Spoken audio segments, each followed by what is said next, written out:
Welcome to Politics and Prose. I'm Brad Graham, the co-owner of the bookstore, along with my wife, Alyssa Muscatine, and we're delighted to have with us this evening journalist John Lancaster, here to discuss his engaging new book, The Great Air Race, Glory, Tragedy, and the Dawn of American Aviation. More than 100 years ago, on the morning of October 8th, 1919, 15 planes departed from an airfield in San Francisco on the first leg of an unprecedented race across the continent. At the same time, an even bigger contingent of 48 planes took off from an Army airfield on Long Island and headed west. The aircraft were part of a contest, the Endurance Reliability Test, as it was officially known, that had been conceived by a brigadier general. His name was Billy Mitchell, who was himself a rather brash World War I hero and air power visionary. And Mitchell's aim was to galvanize public and congressional support for aviation at a time when the country was demobilizing after the war. In The Great Air Race, John recounts this round-trip, coast-to-coast competition in quite vivid detail, with rudimentary flight instruments, few permanent airfields at the time, no air traffic control system. The pilots, who were flying rather frail open-cockpit biplanes, faced many dangers. 9 of them ended up being killed, and 54 planes were damaged or destroyed during the contest. Only 8 planes completed the full journey. But the event proved a milestone in the development of commercial aviation, and John very deftly portrays the eccentric cast of racers in this engrossing and entertaining history. In telling such an adventurous story, John draws on his reporting and writing talents as a journalist. He spent 20 years at the Washington Post, 8 of them as a foreign correspondent based in Cairo and New Delhi. He also covered the Pentagon, the State Department, and Congress, among other beats. In 2006, after returning home from India, he left the Post to freelance, and his work since has appeared in National Geographic and Smithsonian magazines, as well as other publications. John also has had a lifelong interest in planes and flying, and holds a private pilot license. In fact, in researching the book, he even went so far as to purchase a small 2-seat plane and fly himself from New York to California and back again, landing at most of the towns and cities that served as control stops during the race, where he discovered useful information in public libraries and other archives. Now, he had some advantages in making this flight that weren't available to the pilots a century ago. Among them, there's now an extensive air traffic control system, GPS navigation, and detailed, timely weather forecasts. Still, piloting a small plane coast to coast remains no mean feat, and John writes about his own experience in a captivating chapter at the end of the book. So, ladies and gentlemen, please join me in welcoming John Lancaster. Thanks, Brad. Well, thank you for coming, and thanks, Brad, for that introduction. Brad neglected to mention that he was my editor at the Post, and a damn good one.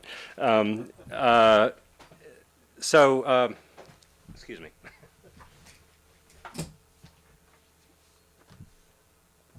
I'm going to start by just saying that if you haven't heard of this book, or excuse me, this race, you're in excellent company. Nobody, in my experience, has heard of it.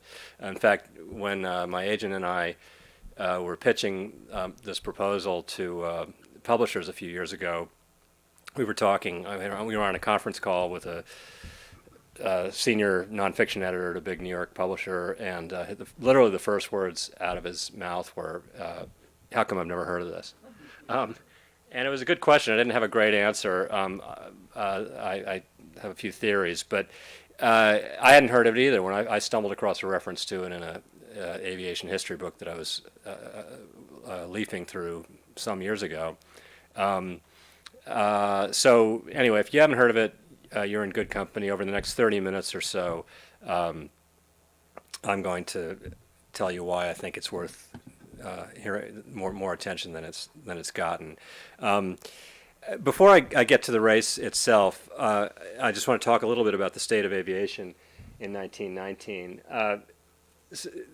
The big picture was the United States was really behind Europe in the development of the airplane. It's true that the Wright brothers, of course, invented the airplane, but we had really, sort of dropped the ball for a variety of reasons. I mean, the Wright brothers' achievement was really ignored for the first 6 or 7 years after they flew at Kitty Hawk. It wasn't until 1909 that the Army bought its first airplane. The federal government didn't have much interest in supporting aviation. In Europe, it was a different story. For whatever reason, monarchs and parliaments just seemed more inclined to spend money on research. There were a number of aviation manufacturers that sprung up in Europe before there were really any here other than the Wright brothers. And then, of course, World War I broke out in 1914, and the warring armies on the battlefield recognized that it was obviously to their advantage to control the skies above the battlefield, first for reconnaissance, then for bombing and other things. And so that, of course, drove development of the airplane, but again, in Europe, not the United States. In 1917, the United States finally entered the war. At the time, as General John Pershing, the commander of U.S. forces in Europe, later quipped, the Army had 56 airplanes, of which 54 were obsolescent and 2 were obsolete, I believe is how he put it. But in any case, so they realized they needed to catch up. And as a consequence, Congress appropriated a huge sum of money, the largest single-purpose appropriation in U.S. history to that point. This crash program, they were going to, just pour money into aircraft development and manufacturing. But it was too late. I mean, the United States didn't enter combat until early 1918. The war ended, of course, in November 1918. And so the only planes that the United States actually fielded in combat were DH-4s. It was actually a British-designed plane powered by an American-made engine. They made several thousand of these. Only a few hundred actually made it into combat squadrons on the Western Front. And then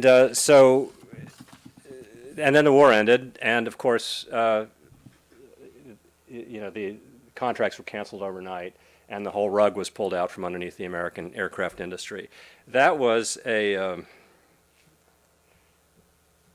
matter of great concern to this individual here. This is Billy Mitchell, who Brad mentioned. Billy Mitchell was the commander of U.S. air operations on the Western Front, and he is quite well known in military history circles. He's often called the father of the U.S. Air Force. He really was a visionary. He had some personality issues. He was rather obstreperous, but very charismatic, and did in fact understand that air power would change the face of combat, and was very concerned about the fact that the United States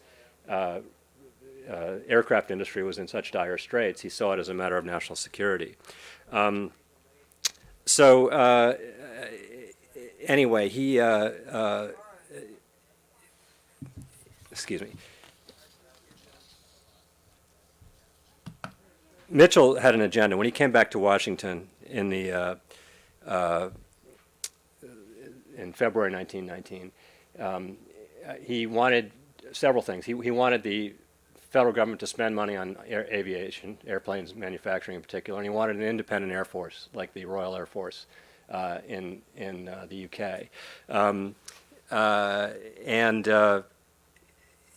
He was deeply worried by the post-war collapse of aircraft orders. When I said that the aircraft industry shut down overnight, there were a few manufacturers that stayed in business, but making just a trickle of airplanes. Boeing, which you've all heard of, was one of the early manufacturers. They started making furniture and speedboats.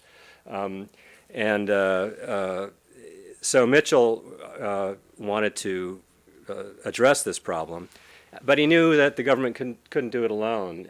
He knew that there needed to be a market for airplanes. The problem was there wasn't one. There were no commercial airlines in the United States, unlike Europe, where several were already operating after the war. The only buyers were basically wealthy dilettante sportsmen and the barnstormers who hopped around from county fairground to county fairground giving rides and performing stunts. And of course they were flying surplus Curtiss Jennies. They weren't buying new airplanes. So Mitchell, he wanted to address this situation, but it wasn't just airplanes. There was no aviation infrastructure. There were no airfields. There wasn't a single paved runway in all of the United States. Airfields were just that. They were fields.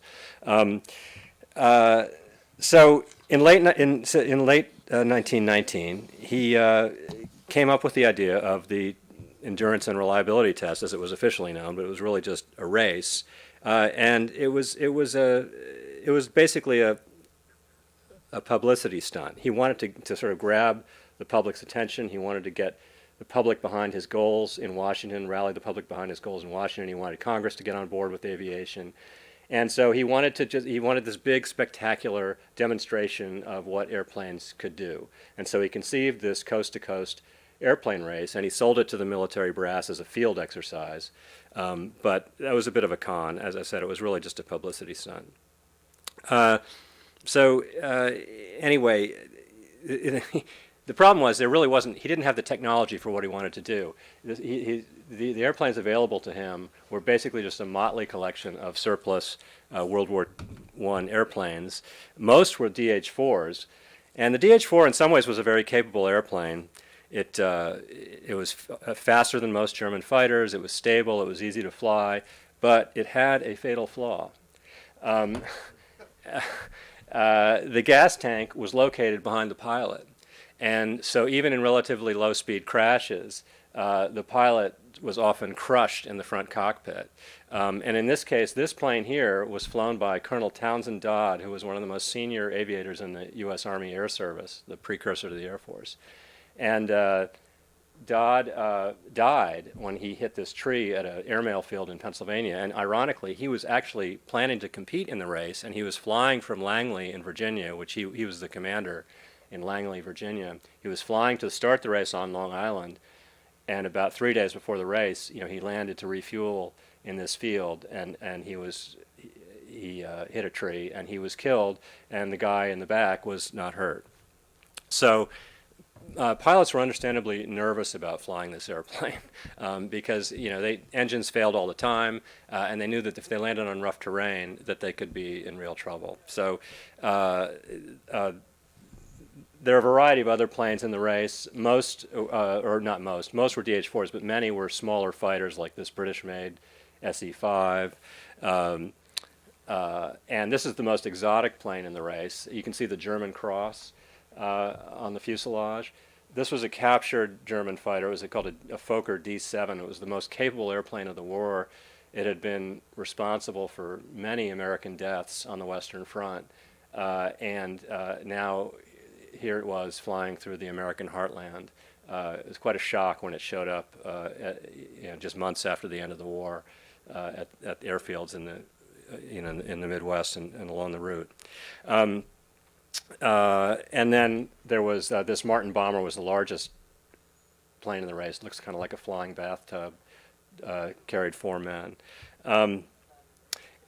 And when I talk about, this is the Martin bomber after flying into some telephone wires in fog near Nebraska. So nobody actually died in this crash, but it obviously did not complete the race. Here's a map of the route. And this route actually follows the Union Pacific Railroad, and there are good reasons for that. First of all, if you think about it, the railroad follows the friendliest terrain because the railroad tends to go around mountains rather than over them. And also, it made it easier to supply the airfields along the route with fuel and supplies. So it's kind of a natural route to follow. There were 20 control stops, basically refueling stops, between Long Island and San Francisco. And I should mention there were 63 planes that started the race, 48 on Long Island, 15 in San Francisco. The idea is they would start simultaneously and then cross the middle and then go back to their points of origin. But besides the airplanes, most of these stops along the route were just airfields. They were just pastures that were sort of identified at the last minute by scouts for the Army. We just literally a week or two before the race, they would go out and say, "Hey, can we land in this field?" And then the towns and cities were given instructions about marking them with limestone, putting circles on the fields so they could be identified from the air. There were a few dedicated airfields, like this is the Presidio airfield around the time of the race. It's sort of at the top of the screen there on San Francisco Bay. But most of them, as I said, were just fields. This is the field at Rochester, New York. It was called Britton Field. And there's a refueling truck at Britton Field. And a few of them had searchlights they borrowed from the Army's Coast Artillery branch for navigation in bad weather, but most of them had no beacons of any kind. This is the field at in Utah on Salt Flats in Utah, in Salduro, Utah. I guess you wouldn't really call it a field, but the landing area. And this one in Rawlins, Wyoming, again, completely improvised. There's a horse racing track, and they just used the racetrack infield. And this was the map that the Air Service officer in charge of the field drew of the field. And this was a really tricky field because it was only 1,000 feet long, which isn't that long for an airstrip. And it also was only a single-axis field, which meant they had to land going east or west. And back in that era, the planes they flew were all called tail draggers. They didn't have nose wheels, so they had to be landed into the wind, ideally. And if they landed against the wind, there was a high risk that they would what's called ground loops, and consequently airfields were basically big square patches of land so they could land into the wind in any direction. But in this case they couldn't, and that created some problems in the race.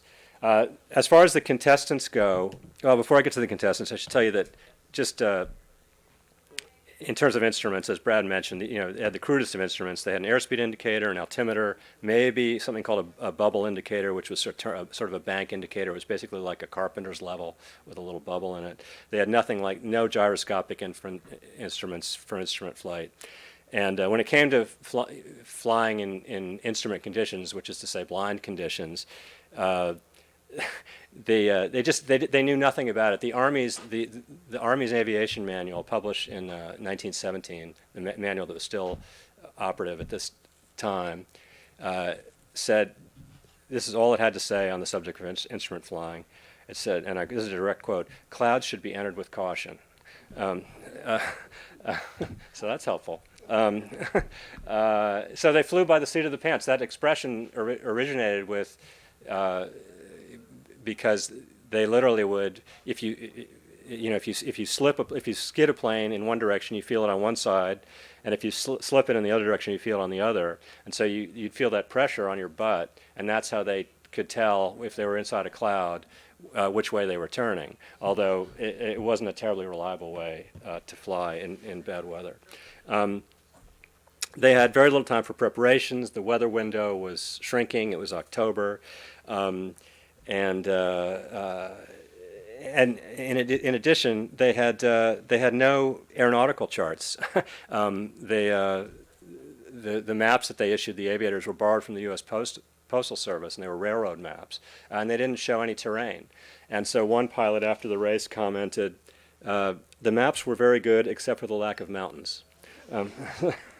Seems like sort of an oversight. Some of them supplemented their maps with the Rand McNally motorist maps. And in terms of weather forecasting, there really wasn't any aviation weather forecasting, although it sort of started around this time. The Weather Bureau did just this summer before the race start issuing aviation weather forecasts for parts of the country. And Billy Mitchell arranged for the Weather Bureau to transmit specific weather forecasts for each control stop from Washington on a regular basis. So they did have some inkling of the weather. In terms of the contestants, mostly World War I veterans. This gentleman here, Harold Hartney, was a Canadian-born ace. He downed a number of German aircraft, been shot down himself and badly injured, but recovered. Was a very close aide to Billy Mitchell in Washington. He competed in the race. He's the one who flew. He flew one of the captured German Fokkers. Carl Spaatz. Military history buffs may recognize his name. He was 27 when this picture was taken, although he looks a bit older because he's been flying a long time in this race. But he went on to become one of the best-known generals of World War II. Actually, he was the commanded Army Air Corps forces in Europe under Hap Arnold. But in this case, he was a major in the Air Service. And this is my favorite guy, or one of them anyway, Braley Gish. In the front cockpit. He was a track star at the University of Washington. At one time, he held the national record for the quarter mile, and a shot putter, great athlete, had competed with the Irish American Athletic Club in New York after college, moved to Washington, D.C., opened a garage on Capitol Hill, and became a well-known race car driver who was known as Daredevil Gish. He known for competing with an unlit cigar in his mouth. And he had learned to fly on his own before the war and shipped out to Europe. And on his first training flight in Europe, before he ever saw any combat, he took off on a foggy night on a night training mission, lost his bearings, became disoriented and crashed and shattered both his legs. He spent a year in Walter Reed Hospital. He actually checked himself out of Walter Reed to fly in this race. He had metal braces on his legs, and he flew with crutches in the cockpit. But he wasn't going to miss this opportunity. And then this is probably the biggest celebrity of the race. On the left, Lieutenant Belvin Maynard, also known as the Flying Parson, was an ordained Baptist minister from North Carolina. That's his mechanic on the right. And the dog is Trixie. And Trixie was a German police dog that an army buddy had brought home from Europe and given to Maynard. And on the morning of the race, Trixie came with Maynard's wife and two young children to the field to see him off in Long Island at Roosevelt Field. And Trixie became so agitated, when Maynard climbed into the cockpit that he climbed back down and impulsively scooped her up and deposited Trixie in the back seat with William Klein, the mechanic, and off they went. So Trixie also was one of the major celebrities in this race, and the press, of course, loved it. There's Trixie in the back.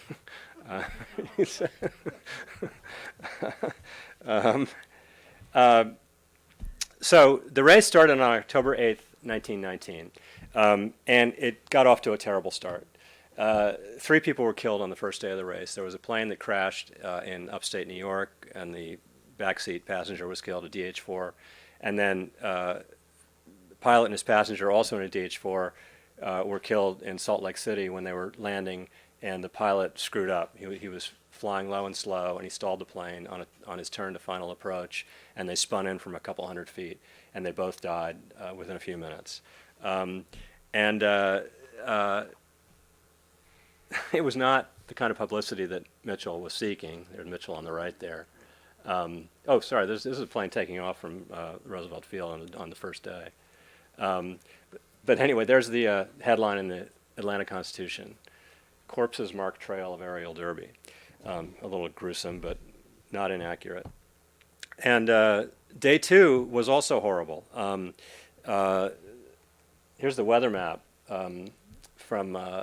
this is a weather map from October 9th, 1919. It's amazing to me how much these weather maps look like the weather maps that pilots use today. I mean, it shows the pressure gradients, the isobars, lows and the highs. Anyway, you can see that there's bad weather draped across much of the race route. There's rain and hail in the midsection and east, snow in the Rocky Mountains.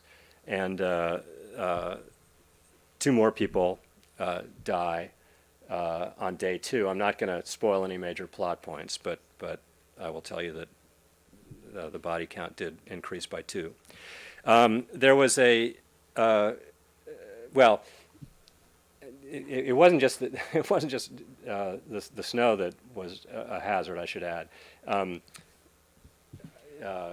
pilots flying through the east, many of them just had to land. They couldn't even get to the next refueling stop because of heavy rain. Because rain, not only did it affect visibility, but it also would do this to a propeller. These propellers were made out of wood and they were covered with linen, typically, or canvas. And just a few minutes in the rain would just shred it, and it would actually eventually start to shred the wood itself. You can see the wood is sort of starting to splinter there. So these planes were not made for flying in all weather. But there was one bright spot, and that was Belvin Maynard. He made it to San Francisco. He made it to San Francisco on, let's see, he left on Wednesday morning. He made it to San Francisco early Saturday afternoon, so that's 3.5 days. And it's worth pausing for a minute just to sort of reflect on how that was perceived at the time.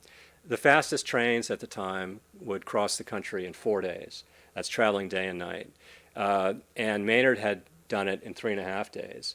In fact, and people were blown away by this. When he first got to Chicago, he was the only pilot to make it to Chicago on the first day. And when he did, the headline in the next morning's Chicago Tribune was breakfast in New York, dinner in Chicago. And it was just hard for people to get their heads around that, that kind of speed. And as one paper pointed out, Belvin Maynard was the first human ever to see New York Harbor and San Francisco Bay inside of 4 days. So it really was a kind of a remarkable accomplishment, and it was huge news across the country. It did, Mitchell had been sort of tearing his hair out because after the deaths of the first few days, the press, there had been a huge backlash in the press. They practically accused him of murder, and this needless waste of young lives. But now he had something to celebrate. There's Maynard with his flying helmet still on, shaking hands with Army brass at the Presidio. Carl Spatz and another pilot made it to Long Island a few hours later in the evening. And here's Carl Spatz being greeted by the base commander at Roosevelt Field. And also that's his family, his mother on his immediate left. I will tell you, Maynard's return flight from San Francisco was much more eventful, but I don't want to spoil any big plot points, so you'll just have to read the book. I will, at this point, I mean, there had been a lot of negative press. By the same token, the public was absolutely captivated by this. There were huge crowds at some of the larger towns and cities along the route. The press, of course, covered it, like a major sporting events. They literally ran box scores on the front page with the names and times of the pilots. The New York Times ran 30 stories on the contest, 8 of them on the front page. And my favorite detail this actually came from one of the reports from one of the control officers, the Air Service officers in Binghamton, New York. All of the local libraries, there was 3 towns around Binghamton and 2 other towns. They're literally stripped of all their books on aeronautics. And I think it's reasonable to surmise that probably happened all along the route. So the public really was sort of captivated by this. Now, of course, all the attention was on Belvin Maynard, and interest started to fade after a week or so. But there were a number of laggards, among them Bradley Gish. That's his plane number 10, the one that says junk on the side of it, which must be a violation of some Army regulation. But in any case, so Gish this was in Cheyenne, Wyoming, a week or so into the race. He's still working his way west. I mean, Gish just had an incredible run of bad luck. A few hours after taking off from Roosevelt Field, he was over the Finger Lakes of upstate New York, and his engine suddenly burst into flames, as engines were prone to do in that age. And this sheet of flame rolls back to the cockpit, briefly sets his helmet on fire. He turns the gas off, slams the plane into a dive so he can blow out the flames, and then pulls out of the dive at treetop level above a ravine. And he's got no engine, and he pancakes. He stalls the plane just 20 feet above the ground, hits the side of the ravine, flips the plane over, but he and his passenger, who happened to be the French defense attaché in Washington, were unhurt, remarkably. They hitch a ride to Rochester. Maynard spend the night in a hotel. Maynard hops on a train the next morning, goes back to Long Island, gets another plane, starts the race again. And here he is, as I said, in Cheyenne. He got held up for days by the rain. Here he is in Cheyenne finally. Then he gets to San Francisco, and he comes in a little fast and crashes again and destroys his plane this time, runs into a shack. The planes are right off. But he convinces the base commander to give him another plane. He starts he starts the race again from San Francisco, and he's now like weeks behind Belvin Maynard. I mean, everyone's forgotten about the race, but he's still going strong. He's heading back east, and this happens. This is in Rawlins, Wyoming. Rawlins, I mentioned, I think, was a very small single-axis airfield, and he had run off the end of it and nosed over. So he and his mechanic, with a little help from the enlisted men on the field, righted the plane, and they spent a day or two repairing it, and they continued on their way. And of course, many others faced similar delays.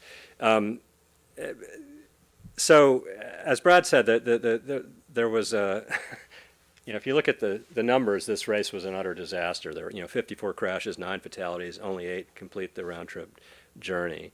And it was quickly forgotten. I think Mitchell perhaps didn't want to dwell on it too much. The only real sort of the guys who won finished the race, their names are on a trophy in the Smithsonian. It's called the McKay Trophy. You can see it on the mall. But really, it was quite quickly forgotten. And when as Brad mentioned, I actually flew the route in 2019 in my small plane. This right here, obviously, quite a bit different than the biplanes that they were flying. This is the plane in Cleveland. This is over the Utah Salt Flats, over somewhere I think in Nevada. Anyway, there's very little evidence that even the airfields. This is a plaque that I found on the site of the old Curtis Aerodrome in Buffalo, which was the control stop in Buffalo. That bicycle is what I carried around in my plane in place of a passenger seat. There's the field in Bryan, Ohio, is still actually a field. That's a car dealership in the background. And it was used as an airmail field at the time of the race and for a few years afterwards. And that's still there, marked by this. And then there's the Presidio airfield. You can see, this was taken on my way out of San Francisco, and you can see the Presidio airfield under my nose wheel there. That's obviously not used as an active airfield anymore, but it's a public park. Anyway, and I should say there a few of the airfields, like Britton, I mentioned Britton Field in Rochester, that evolved into a modern airport. The city, not long after the race, decided that they needed a municipal airport, and that became the municipal airport, and it's now a modern airport with flights from United and other major airlines. Also Rock Island, Illinois. So in terms of what Mitchell accomplished, I mean, in terms of his short-term political goals, really nothing. I mean, the Congress had no interest in his. Well, they soon lost interest in his proposal for an independent Air Force. That wouldn't happen until 1947. Mitchell had been dead for more than 10 years at that point. They continued to slash budgets, so in that sense, politically, it was a failure from Mitchell's perspective. But a number of the airfields that they used did become sort of local municipal airfields, even if they didn't last that long. Some did. It certainly galvanized, it certainly seeded enthusiasm along the towns and cities along the route. A lot of them did, in fact, decide that they needed to have an airfield. Just 11 months after the race, in September 1920, the first airmail planes from New York landed in San Francisco, flying along the same route. So they followed the trail that Mitchell's flyers had blazed. That evolved quite quickly. Soon they were flying at night using acetylene beacons that were spread out along the Great Plains at 3-mile intervals, so they could fly 24/7. And by the mid-20s, the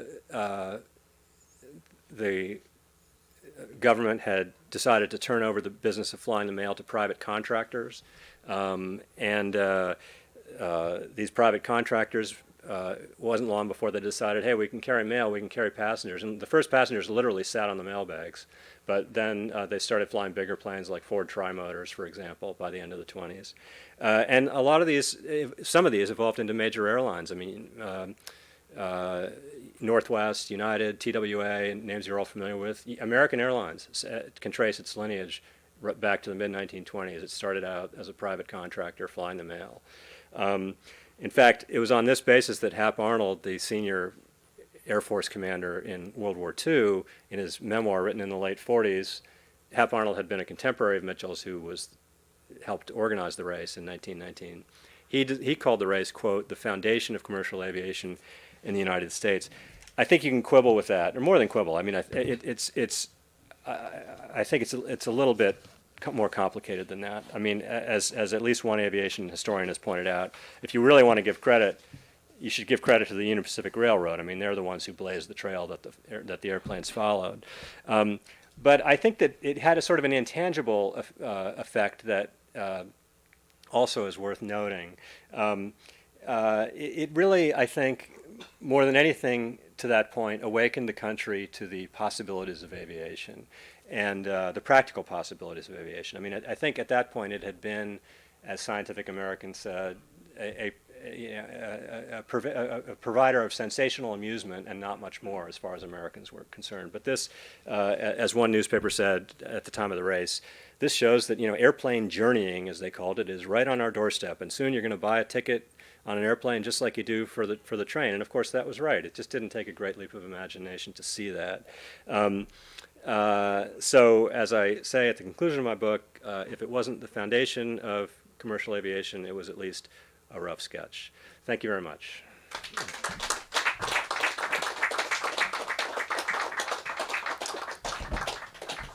And if you have any questions, I'd be happy to answer them. Thank you for your presentation. These pictures were fascinating. I assume they're all in the book. Most of them are, yeah. Yeah. So I'm a little shocked. I guess I didn't know the history of U.S. aviation compared to Europe, that we were that far behind. Because in my head, by the time of Pearl Harbor, we had aircraft carriers and planes on the deck, but that was We caught up. Navy, not Air Force, right? Well, yeah, but certainly the Army Air Corps by then, there were a lot of very sophisticated fighters, American fighters by then, but we were playing catch up through the 20s and 30s. It looks like most of the planes have the same design, similar engine, so it was like mostly pilot skill was being measured, or were there vastly different plane designs in Well, the race? most of the planes were DH-4s, and then some smaller planes, small fighters. I mean, the planes, the planes were, they were pretty good. They just weren't ever designed to go this kind of distance. They needed constant maintenance. The engines were not terribly reliable. And pilot skill varied. I mean, there were some extremely capable pilots, and so, like the guy who crashed in Salt Lake City, he just didn't have very many hours, and he made a very elemental sort of student level mistake. Right. So I would say in general, I in terms of the accidents, I think I would blame weather, pilot error, and then I think mechanical failure was probably kind of a distant third. Right.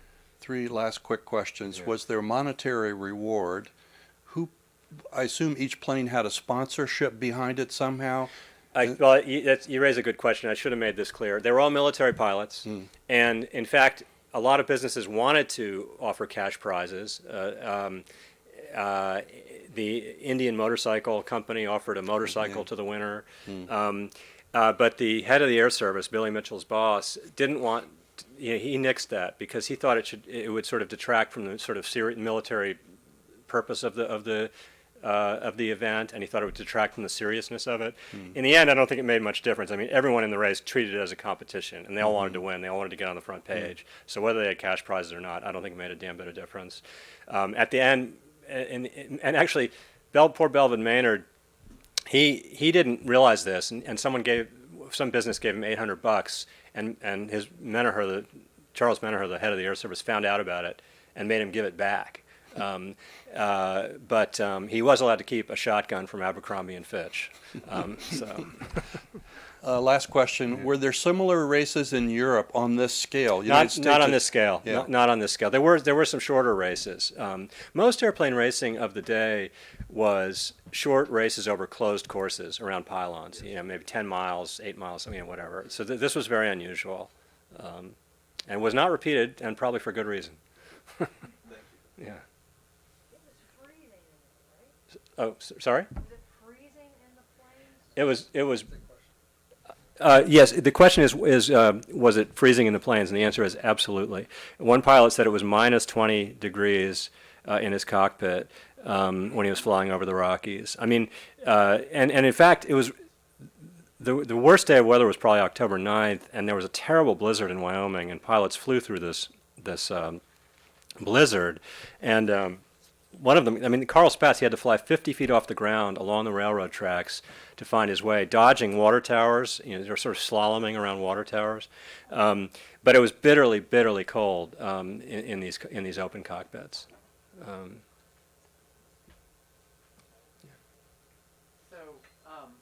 Is there any way you could get to the microphone?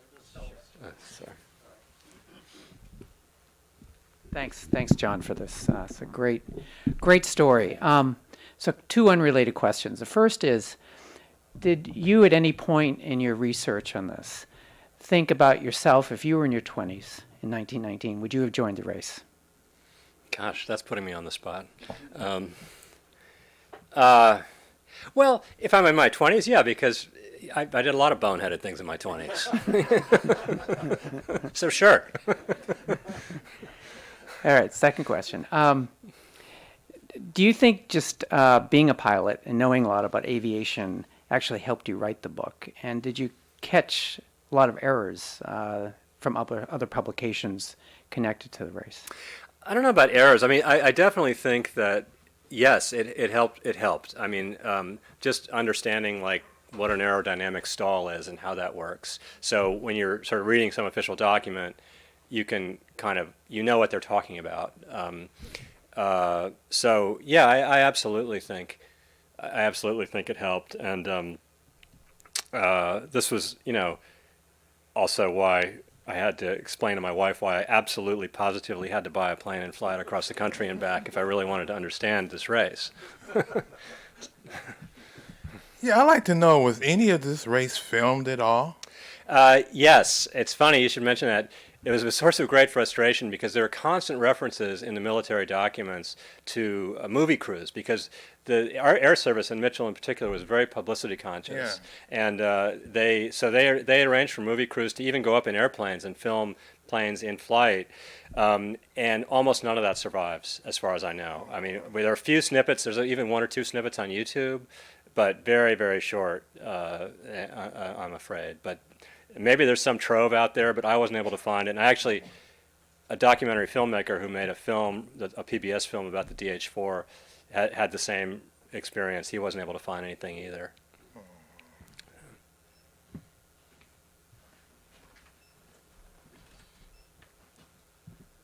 Speaking of photographs, how was that one taken? That was my wing camera. Your wing camera. Yeah, I had a GoPro on the wing. Oh, pretty cool. Yeah. That's right. So I don't want to take anything, too much away from people reading the book. But about your flight, one of the most interesting aspects, your own flight across, was when you went to survey the spot where there was a crash. Do you think you could talk a little bit about that? Yeah, that was actually a really cool moment for me.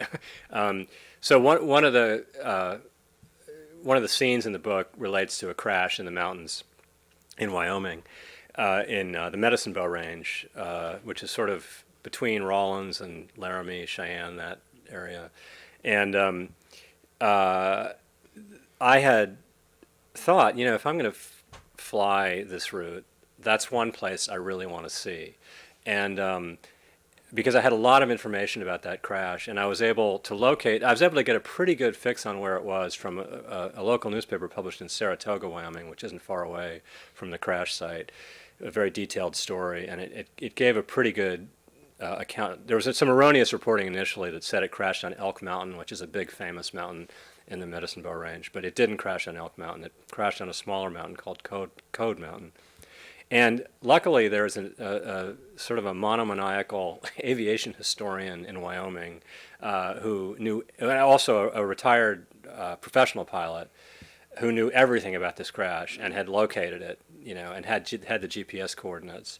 So I was in San Francisco, and I'd been talking to this guy on the phone. He emailed me the GPS coordinates, so I was able to just program my, autopilot, whatever, and just fly straight to the crash site. And it was kind of, I felt like a bit of a time traveler because, so much about the country has changed. I mean, there's windmills everywhere and a lot of development, but this was a wild part of Wyoming, and nothing really had changed. I mean, there was no human impact at all from what I could tell, other than a few dirt roads. And so it's just pretty much like it was in 1919, and I actually just chopped the power, and I kind of coasted down to about 700 feet off the ground, and just flew really slowly. And anyway, of course, the weather that day that you were doing it, the weather was a lot good. I different.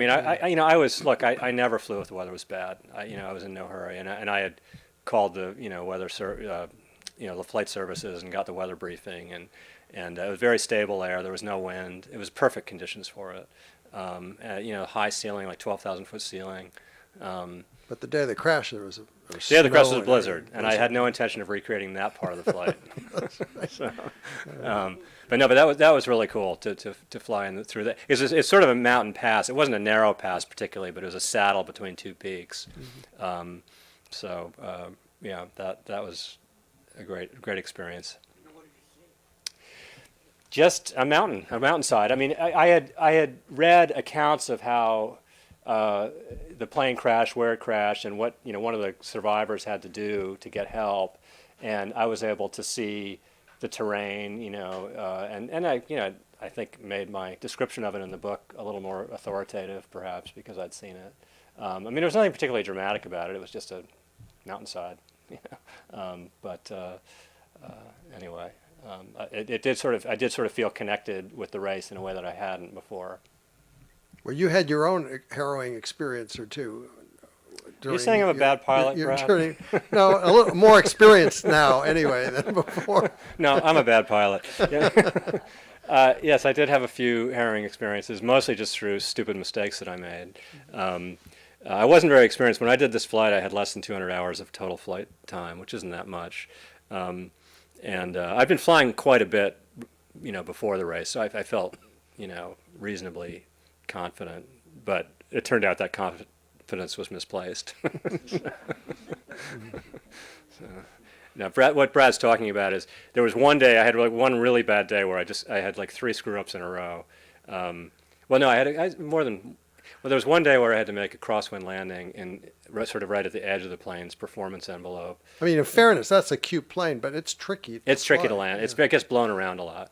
Yeah. And I landed that in a 24-knot crosswind in Nebraska, and that was well, I bounced the first landing, went around, landed successfully the second time, but I could barely taxi. It was so windy, And then the other times were entirely that wasn't. I mean, that was just the wind, but the other times I just made stupid self-inflicted errors. It's too embarrassing to talk about. Read the book.